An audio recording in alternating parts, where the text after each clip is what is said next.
The bride revealed. Throughout Scripture, God reveals the same bride in different seasons and conditions, not to show many brides, but to reveal the depth of His love and the completeness of His redemption. In other words, same bride, many faces. We start with Gomer. Gomer was the wife of the prophet Hosea, whose unfaithfulness represented Israel's unfaithfulness to God. She is the adulterous bride who ran, yet was still chosen, pursued, and redeemed. In Hosea 3:1, the prophet is told, "Go, show your love to your wife again, though she is an adulteress." Next we have Israel. Throughout the Old Testament, God speaks of Israel and Jerusalem as His bride, even after she turns away and breaks covenant. She is the covenant bride who betrayed love, yet was gathered again. In Isaiah 54:5, the Bible declares, "Your Maker is your husband." We have the Shulamite woman.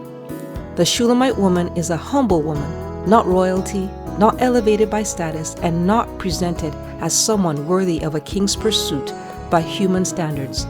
She is the bride who feels unworthy, yet is pursued, called, and chosen by love that initiates. In Song of Songs 2:10, the beloved says, "Arise, my darling, my beautiful one, come with me." Next we have the woman at the well. A Samaritan woman with a history of broken relationships encounters Jesus at a well, a place Scripture often associates with betrothal and covenant beginnings. She is the disillusioned bride, joined to many, yet personally addressed by the true bridegroom.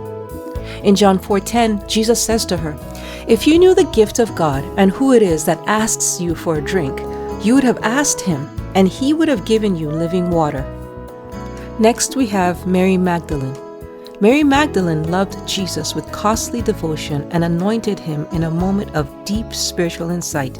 She is the bride whose love prepared Him for burial and whose devotion would be remembered forever. In Matthew 26:13, Jesus declares, "Wherever this gospel is preached throughout the world, what she has done will also be told in memory of her." And last we have the church, the bride. In the final vision of Scripture, the people of God are revealed as the bride of Christ.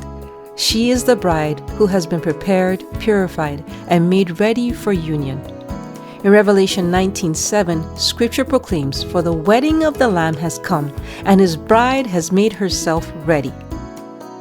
Across Scripture, the same bride appears in many faces: unfaithful, broken, disillusioned, pursued, forgiven, prepared, and made ready.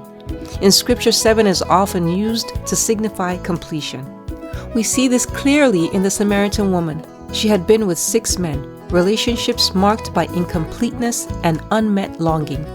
Jesus comes to her as the 7th, not merely as another man, but as the one who brings freedom and in doing so fulfills and completes her story. This is the pattern for all of us. God is not looking for a perfect bride, but for a perfected one, a bride brought into completion through union with Christ.